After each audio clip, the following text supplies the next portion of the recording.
A'udzubillahi minasyaitonirrajim. Bismillahirrahmanirrahim. Inna sholata tanha 'anil fahsya'i wal munkar. Makanya harus difahami, itu harus dimengerti ya. Sesungguhnya sholat itu mencegah dari perbuatan keji dan mungkar. Nah, selama ini kalau orang itu selalu tidak bisa paham tentang sholatnya, dia masih suudzon, ghibah, emosi, marah, egois, selalu tidak menanggapi sesuatu dengan lemah lembut, ya masih kaku, sombong, ya itu kan rusak sebenarnya sholatnya itu. Ya makanya orang-orang yang Islam yang kena tumbal itu ya karena imannya itu ya rusak, ya itu aja. Ini ada pertanyaan Bunda, orang yang gampang kena sihir itu apakah orang-orang yang imannya kurang bagus? Iya, insya Allah seperti itu. Jadi orang-orang yang imannya kurang bagus itu gampang kena sihir. Imannya kurang bagus itu maksudnya ya masih menuhankan uang, menuhankan jabatan, terus menuhankan bacaan. Menuhankan bacaan itu maksudnya dia meyakini kalau baca ini sekian nanti saya bisa beli rumah. Nah itu kan sama dengan menuhankan dengan kalimat itu. Jadi kalau punya keyakinan dengan bacaan itu bisa beli ini, beli itu berarti menganggap masih ada selain Allah yang bisa menolongku, kan gitu. Itu namanya ya sudah termasuk musyrik ya, menduakan Allah. Jadi kalau orang itu yang model begini nih, ini kan namanya imannya bermasalah ya. Ini di Indonesia ini banyak, makanya di Indonesia ya wajar ya kalau gampang kena sihir itu ya wajar ya, karena begini ini kalau di Indonesia diberi ijazah ini baca sekian ya biar kamu cepat dapat jodoh ya, seperti itu. Meyakini dengan bacaan itu berarti menuhankan bacaan itu. Jadi kalau ada orang baca sekian nanti usahanya lancar, itu bukan karena bacaan itu, karena Allah memang mengizinkan. Makanya ada orang yang bacanya sama ya, yang satu berhasil, yang satu enggak ya. Kenapa? Ya karena Allah belum mengizinkan. Sebenarnya kalau pingin dapat jodoh ya, bukan bacaan-bacaan tertentu, misalnya baca sholawat sekian, baca Fatihah sekian nanti bisa dapat jodoh, bukan itu. Ya perbaiki akhlak aja.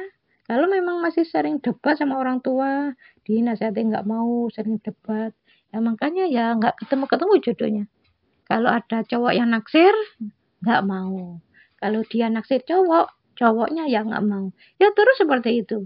Ya pokoknya kalau sudah perbaiki akhlak, sama orang tua nggak mau debat lagi, dinasihati, mau mendengarkan, ya insya Allah jodohnya itu akan cepat ketemu ya, yang sekufu nanti dipilihkan oleh Allah.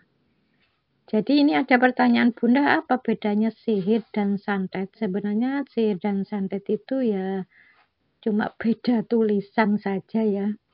Jadi kalau ada orang kena sihir itu biasanya sihir itu semuanya ya, seluruh rumah. Jadi kalau orang nyantet itu hanya biasanya per orang, tapi kalau sihir itu yang semuanya seluruh rumah. Makanya kalau ada orang yang kena penyakit gatal-gatal ya seluruh rumah gatal-gatal semua. Itu ya memang seperti itu. Jadi sihir itu bukan mengenai suami saja. Biasanya orang yang menyihir itu ya seluruh rumah itu disihir. Jadi nggak pilih-pilih, oh ini hanya suami atau istrinya saja, enggak. Semuanya. Jadi kalau sihir itu sudah masuk ya harusnya ini kan gatal-gatal. Kenapa kok masih belum gatal-gatal padahal sihir sudah masuk? Ada orang kena santet. Santet itu sebenarnya sudah masuk, tapi ya kenapa kok nggak sakit? Sehingga orang yang menyantet itu menganggap, oh orang ini kok masih sehat ya. Apa rahasianya ya? Sudah disantet sekian kali kok masih sehat. Ya karena Allah belum mengizinkan aja. Jadi kalau orang itu sudah diizinkan oleh Allah ya makanya ya bisa sakit. Ya kenapa Allah belum mengizinkan ya? Karena orang itu memang nggak melakukan akhlak yang kurang baik. Ya misalnya orang itu gampang pemarah, suudzon, itu gampang sekali sihir atau santet itu masuk dan itu cepat sekali bereaksi. Makanya orang-orang yang kena santet atau kena sihir, ya meskipun satu rumah kata-kata kok enggak gatal ya bukan berarti enggak kena ya. Biasanya meskipun kena ya enggak bereaksi apa-apa. Karena apa? Karena Allah memang tidak mengizinkan. Jadi santet masuk, Allah mengizinkan sakit ya jadi sakit. Sebenarnya santet sudah masuk, Allah tidak mengizinkan sakit, ya nggak sakit. Bukan berarti kelihatan sehat-sehat ini di dalam tubuhnya nggak ada santet, enggak ya, ada. Insya Allah seperti itu. Hati-hati bagi orang tua, jangan membanggakan anak. Membanggakan anak itu termasuk perbuatan fasik. Allah nggak suka. Dan perbuatan yang fasik ini kalau terus-menerus dilakukan bukan hanya sekedar dapat dosa saja, tapi juga ada efeknya. Jadi efek membanggakan anak ini ya biasanya kalau punya anak perempuan ya, walaupun cantik nanti bisa dicari suaminya, atau punya anak laki-laki yang penghasilannya ya lumayan besar, terus anaknya itu ya selama itu ya selalu menyenangkan hati orang tua, selalu berhasil, anaknya baik, dibangga-banggakan terus, nanti kalau menikah ya bisa pisah. Jadi penyebab pisah menikah dapat setengah tahun atau setahun kok sudah pisah nih, padahal ini kan termasuk kemanten baru ya. Ya pisah ini penyebabnya dua, bentrok dengan orang tua, sering marah akhirnya bentrok itu bisa. Terus yang kedua, sering dibanggakan orang tua. Makanya hati-hati kalau punya anak yang baik, yang berhasil, yang cantik, yang tampan, jangan dibanggakan.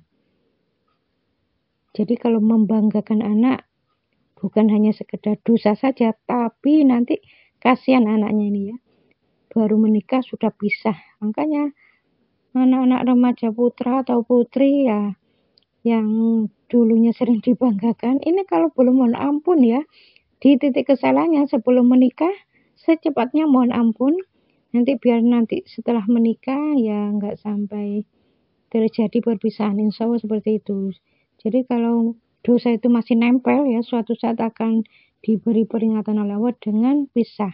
Nah, pisahnya anak ini, cerainya anak ini termasuk ujian bagi orang tua, agar orang tuanya itu paham kalau dulu itu sering membanggakan anak, ya ternyata anaknya itu baru menikah kok cerai. Nah ini ternyata kan yang selama ini dibanggakan kan, loh anakku ini selama ini baik kok, masa menikah baru setengah tahun aja sudah cerai. Jadi efek dari membanggakan anak itu nanti kalau menikah bisa cerai, terus bentrok dengan orang tua, itu bisa menyebabkan perceraian. Insya Allah penyebabnya dua itu ya.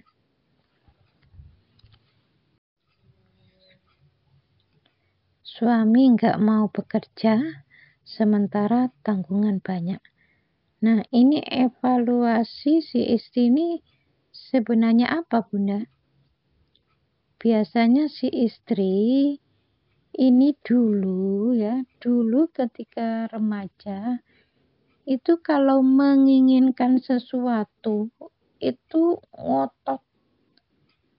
Jadi harus terpenuhi. Ya, kalau ngotot, ingin terpenuhi, ya biasanya ya akan mendapatkannya suami yang nggak bekerja. Jadi anak-anak remaja yang sering berdebat dengan orang tua ini agak sulit mendapatkan jodoh. Jadi sering ada konflik ya istilahnya ya. Jadi kalau diskusi itu sering nggak nyambung. Kalau sering nggak nyambung, biasanya naksir cowok, cowoknya nggak mau. Ada cowok naksir dia, dianya yang nggak mau. Ini kan nggak ketemu-ketemu ya. Ya seperti itu. Ya mudah-mudahan bagi remaja putra atau putri yang pingin secepatnya mendapatkan pasangan, perbaiki akhlak dengan orang tua.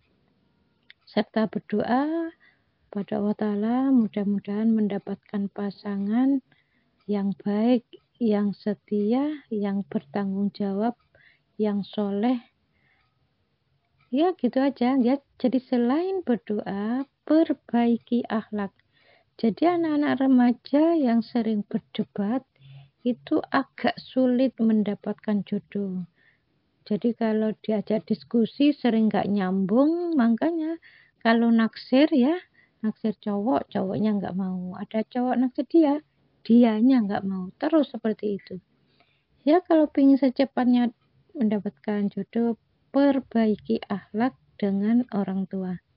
Ya mudah-mudahan video ini ada manfaatnya ya. Assalamualaikum warahmatullahi wabarakatuh.